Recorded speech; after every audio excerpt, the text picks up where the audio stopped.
Ibu bapak saudari-saudaraku yang terkasih, kita memasuki novena dan katekese hari ke-7. Hari ini saya ingin berbicara dan berbagi refleksi tentang siramilah jiwa yang layu dengan embun kurniamu. Rumusan doa ini dibuat dengan dasar pertimbangan bahwa hidup beriman itu sulit, hidup beragama itu penuh gejolak, hidup bersama entah sebagai pribadi atau di dalam kebersamaan sebagai keluarga atau dalam komunitas itu tidak gampang. Itu yang membuat jiwa manusia itu layu karena dosa-dosa, karena kerapuhan dan kelemahan, karena mengandalkan diri sendiri, karena tidak mengandalkan kekuatan Roh Kudus di dalam diri kita, sehingga jiwa akan mudah dan cepat layu. Maka Yesus sendiri pun berdoa untuk kita.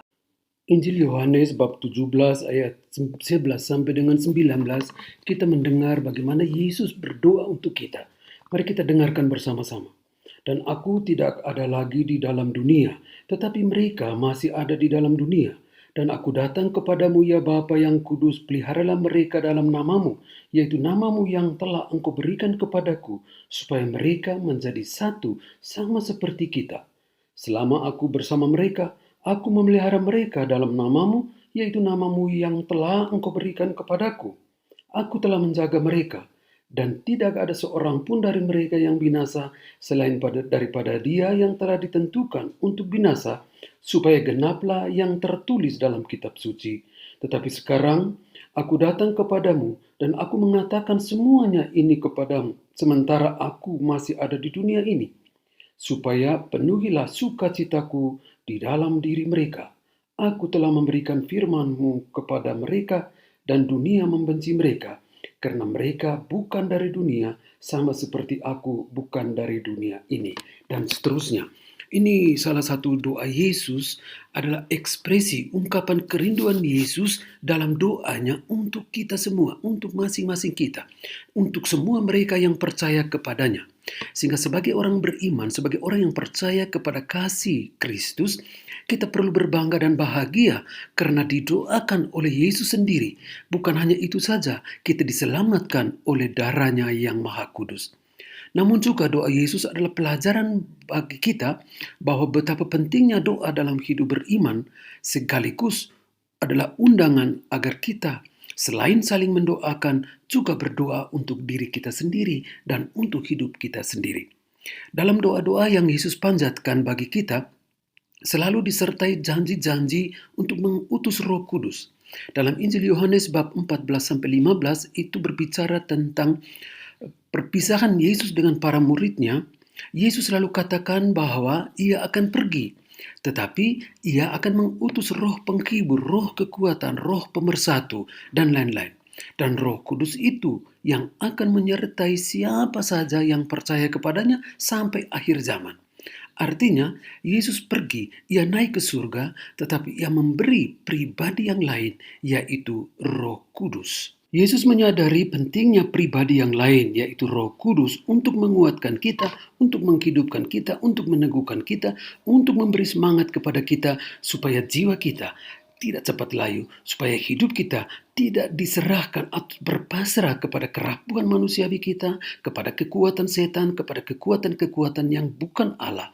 Maka Yesus memberikan kita pribadi ini supaya kita tidak cepat layu. Inilah kekuatan yang diberikan oleh Allah sendiri supaya kita tetap bersatu sebagai pribadi dan tetap bersatu sebagai anggota gereja, sebagai orang-orang yang percaya kepada Kristus dalam kerjasama dengan Allah Roh Kudus ini. Dan dari diri kita sebagai manusia lah yang membuat kita tidak cepat layu. Artinya dengan kekuatan Roh Kudus kita akan tetap bersemangat, berbuat baik dan melihat kebaikan di dalam diri dan kebaikan yang ada di dalam diri kita, diri sesama kita dan di dalam kehidupan kita setiap hari. Oleh karena itu bersatu dan tinggal dalam persatuan juga menjadi satu kerinduan bagi Yesus untuk semua orang. Kita dengar dalam Injil Yohanes bab 17 ayat 20-26. Ada dua permintaan dari Yesus bagi kita. Pertama, ia berdoa, Bapa yang kudus, bukan untuk mereka ini aku berdoa, tetapi juga untuk orang-orang yang percaya kepadaku oleh pemberitaan mereka, supaya mereka semua menjadi satu sama seperti Engkau ya Bapa, ada di dalam aku dan aku di dalam Engkau, agar mereka juga di dalam kita, Yesus memohon untuk persatuan bagi semua orang, tapi persatuan itu terjadi atas dasar dan di dalam persatuan Allah Bapa, Allah Putra, dan Allah Roh Kudus. Yang kedua, dalam doa itu bukan saja permohonan yang Yesus panjatkan, tapi juga satu kerinduan. Demikian Yesus katakan, "Ya Bapa, aku mau supaya dimanapun aku berada mereka juga berada bersama-sama dengan aku, yakni mereka yang telah Engkau berikan kepadaku, agar mereka memandang kemuliaanku yang telah Engkau berikan kepadaku, sebab Engkau telah mengasihi aku sebelum dunia dijadikan." Sehingga salah satu kerinduan Yesus adalah bahwa semua orang, siapa saja yang percaya kepadanya, diselamatkan. Sehingga keselamatan kita sudah menjadi satu kerinduan Yesus. Ia ingin dan mau agar di mana ia berada, kita juga berada. Di mana ia hidup, kita juga hidup bersamanya.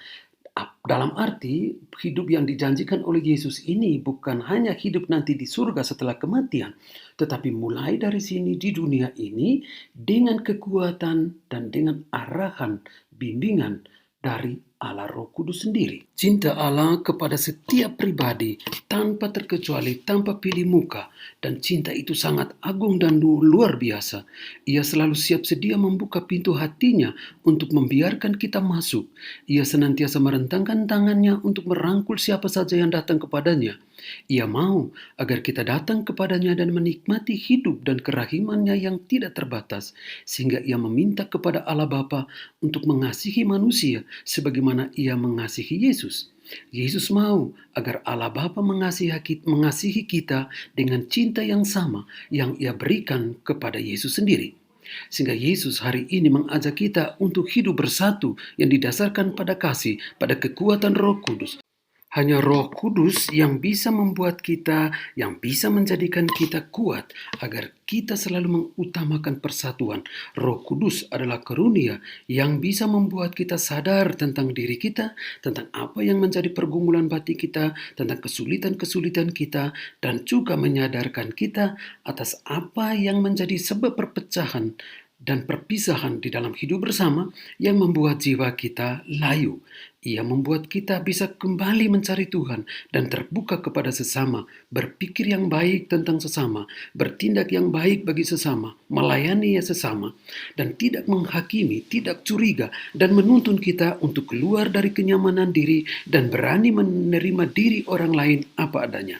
Kita memohon agar Roh Kudus selalu menjadi kekuatan yang membuat jiwa kita tidak lemah, yang membuat hidup bersama kita tidak terpecah, yang menjadikan keluarga kita satu komunitas untuk mengabdi dan mengalami kebaikan Tuhan sebagai gereja, dan terlebih agar Roh Kudus membersihkan kita dan menjauhkan kita dari segala yang menimbulkan perpecahan, agar Roh Kudus bisa menyehatkan dunia ini dari segala macam penyakit dan menyehatkan diri kita, menyehatkan jiwa kita. Maka marilah kita berdoa, datanglah Roh Kudus, penuhilah hati umatmu, siramilah jiwa yang layu dengan embun kurnia rahmatmu. Marilah kita bersama-sama berdoa novena. Teks doanya sebagaimana biasa ada di dalam deskripsi di bawah. Marilah kita berdoa dalam nama Bapa dan Putra dan Roh Kudus. Amin. Datanglah ya Roh hikmat, turunlah atas diri kami. Ajarlah kami menjadi orang bijak, terutama agar kami dapat menghargai, mencintai, dan mengutamakan cita-cita surgawi. Dan semoga kami kau lepaskan dari segala belenggu dosa dunia ini. Datanglah ya Roh pengertian, turunlah atas diri kami, terangilah budi kami, agar dapat memahami ajaran Yesus Sang Putra dan melaksanakannya dalam hidup kami sehari-hari. Datanglah ya Roh nasihat, dampingilah kami dalam perjalanan hidup yang penuh gejolak ini. Semoga kami melakukan yang baik dan menjauhi segala yang jahat. Datanglah ya Roh keperkasaan, kuatkanlah hamba-Mu yang lemah ini, agar tabah menghadapi segala kesulitan dan derita. Semoga kami kau kuatkan dengan memegang tangan-Mu yang senantiasa menuntun kami. Datanglah ya Roh pengenalan akan Allah, ajarlah kami mengetahui bahwa semua yang ada di dunia ini sifatnya sementara saja. Bimbinglah kami agar dapat menggunakan hal-hal duniawi untuk kemuliaan nama-Mu dan keselamatan jiwa kami. Datanglah ya Roh kesalehan, bimbinglah kami untuk terus berbakti kepadamu. Ajarlah kami menjadi orang yang tahu berterima kasih atas segala kebaikan-Mu dan berani menjadi teladan kesalehan bagi orang-orang di sekitar kami. Datanglah ya roh takut akan Allah, ajarlah kami untuk takut dan tunduk kepadamu dimanapun kami berada. Tegakkanlah kami agar selalu berusaha melakukan hal-hal yang berkenan kepadamu. Kemuliaan kepada Bapa dan Putra dan Roh Kudus, seperti pada permulaan, sekarang, selalu, dan sepanjang segala abad. Amin. Dalam nama Bapa dan Putra dan Roh Kudus. Amin.